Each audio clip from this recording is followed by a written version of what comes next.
Hello, my Chanel say that in the glittering yet treacherous world of the bold and the beautiful, where family loyalties fracture like glass under the pressure of secrets, betrayals, and unbridled ambition, few characters have ever descended into darkness as rapidly and viciously as Luna Nozawa. What began as the innocent, wide-eye intern at Forrester Creations has morphed into one of daytime television's most unforgettable antagonists, a cold-blooded murderer, a manipulative rapist, and a master of deception who drugged, kidnapped, and killed without a flicker of remorse. By November 2025, Luna's reign of terror had reached its explosive zenith, culminating in a heart-pounding prison escape, a massive manhunt across the foggy cliffs of Malibu, and a horrifying climax that left viewers gasping. Was Luna Nozawa struck down by a speeding car in a brutal twist of fate? Or could this be yet another calculated ploy in her arsenal of survival? As we delve deeper into this electrifying storyline on this fateful day, November 21st, 2025, the question burning in every fan's mind is not just whether Luna was hit by that car, the screeching tires, the blinding headlights, the sickening thud that echoed through our screens, but whether this is truly the end for a character who has cheated death, justice, and morality time and again. The drama unfolded with such intensity that it felt less like a soap opera episode and more like a high-stakes thriller, complete with helicopter spotlights piercing the night sky, frantic pursuits through dense underbrush, and a coalition of unlikely allies united by one common goal: to stop Luna before she vanished into the shadows forever. Let us rewind to the chaos that set this nightmare in motion. Luna Nozawa, portrayed with chilling precision by the talented Lisa Yamamoto,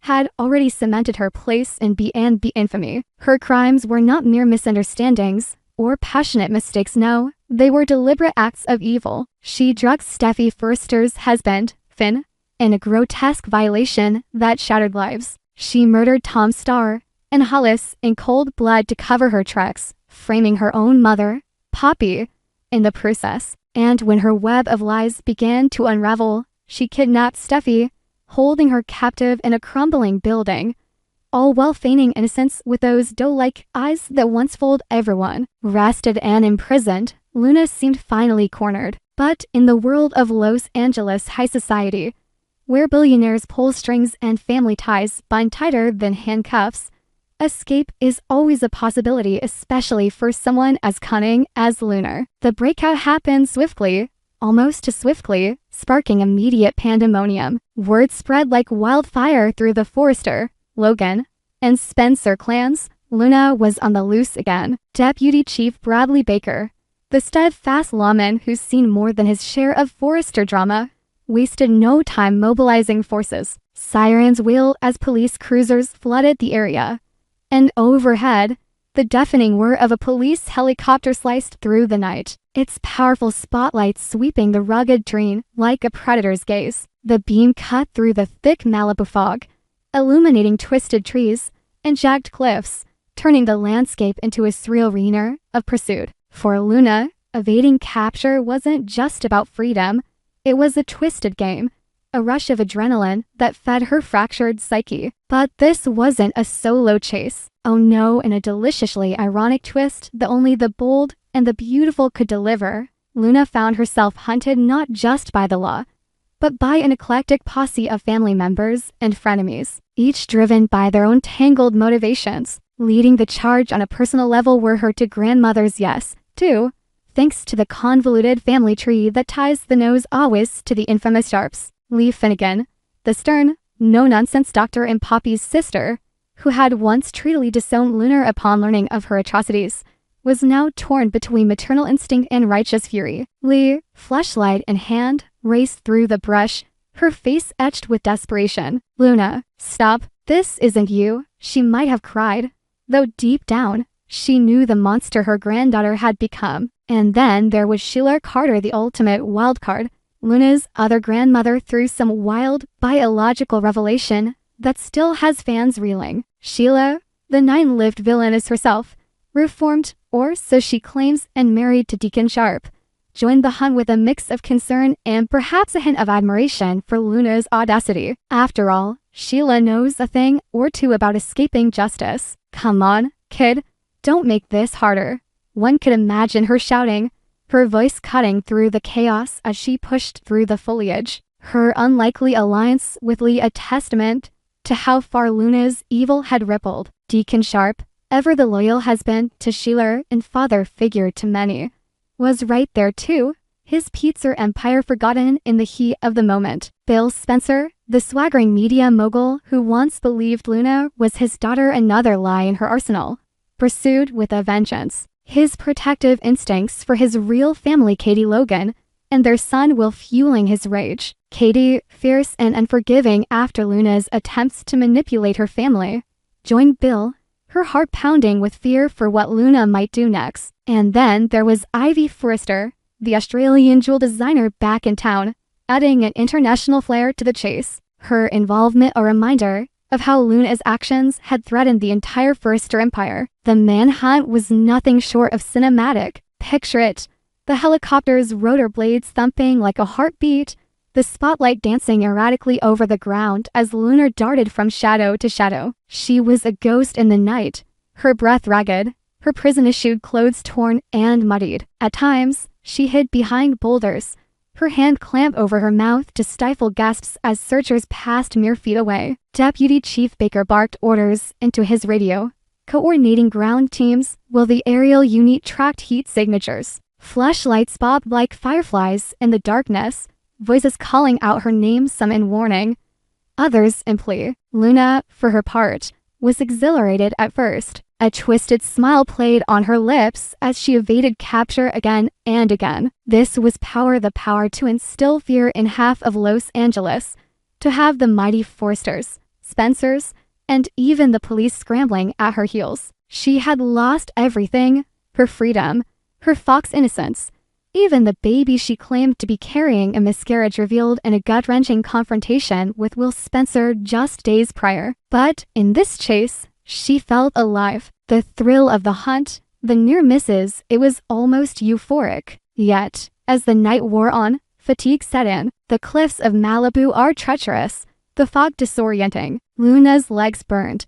Her lungs screamed for air. She could hear the pursuers closing in, Lee's voice pleading for surrender, Sheila's sharper tones urging her to think, Deacon shouting encouragements twisted with warnings. Bill and Katie's voices echoed from another direction, Ivy's accent cutting through the den. The helicopter's lights swept perilously close, forcing her to dive into ditches, scratching her face on thorns. And then, breakthrough, or so she thought. Bursting from the tree line, Luna stumbled onto a deserted stretch of coastal highway, the Pacific Coast Highway, perhaps, with its winding curves and occasional traffic even at night. For a fleeting moment, freedom beckoned. No more spotlights, no more voices, just the open road leading to who knows where, Mexico. A new identity, a chance to rebuild her empire of lies. She paused, chest heaving, a manic grin spreading across her face. She had done it. She had outrun them all, the law, her family,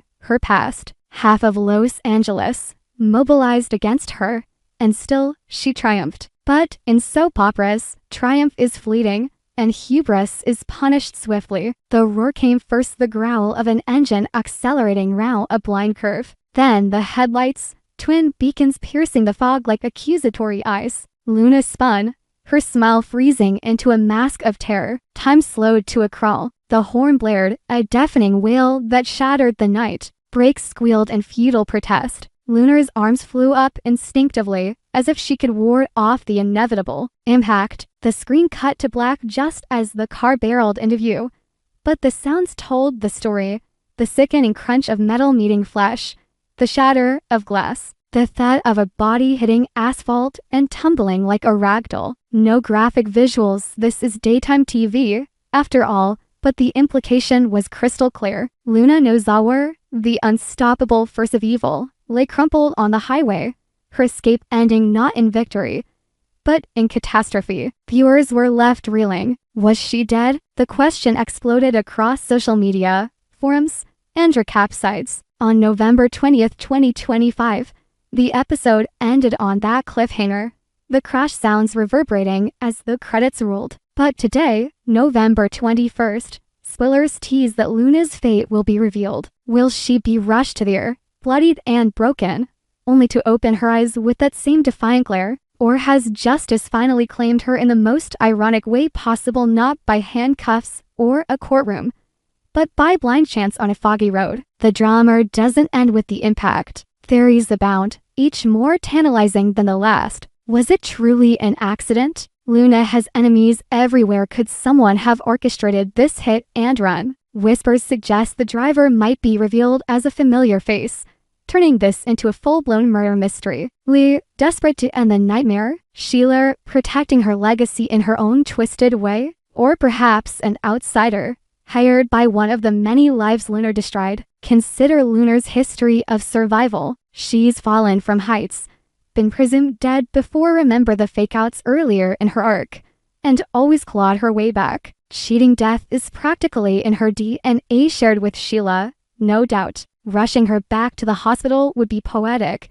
The same are where her victims were treated, where doctors like her grandmotherly fight to save lives. Can she escape the Grim Reaper once more? Will she wake up scheming, ready to spin another web from her hospital bed? The emotional toll on the pursuers adds layers of heartbreak. Imagine Lee arriving at the scene, collapsing beside her granddaughter's broken body, torn between relief and grief. Sheila, uncharacteristically vulnerable, grappling with the loss of bloodline. Bill and Katie, holding each other as the reality sinks in. Deacon comforting a shattered family. And poor Will Spencer, who just learned of the miscarriage, a baby that may or may not have existed, now facing the possible death of the woman who tormented him. This storyline has been a masterclass in soap opera escalation, from Luna's rival as Poppy's sweet daughter to her revelation as a psychopath. The twists have kept us hooked. The paternity bombshell with Bill, the murders at El Giardino, the kidnapping of Steffi, the prison stint. Hitting her with a car feels both abrupt and fitting, a sudden, visceral end to a character who burned to bright, to dark. Yet, in the bold and the beautiful, death is rarely permanent. Faked fatalities, miraculous recoveries, and returns from the grave are staples. Is this Luna's exit? A bold move by producers to retire a polarizing villain, or set up for her most audacious comeback yet scarred, vengeful, more dangerous than ever? The car may have hit her, but has it truly killed the monster within? Only time and the next dramatic installment will tell. In the end, this chase wasn't just about capturing a fugitive. It was a reckoning. Luna ran from her crimes, her family, herself, and in that final, fateful sprint into traffic, she may have run straight into destiny. Brace yourselves. Be fans. The revelation of Luna's fate promises to be nothing short of earth-shattering. We hope you enjoyed it and look forward to sharing more with you in the future. Don't forget to like, comment, and subscribe Voice Fan DOOL for more updates on the bold and the beautiful.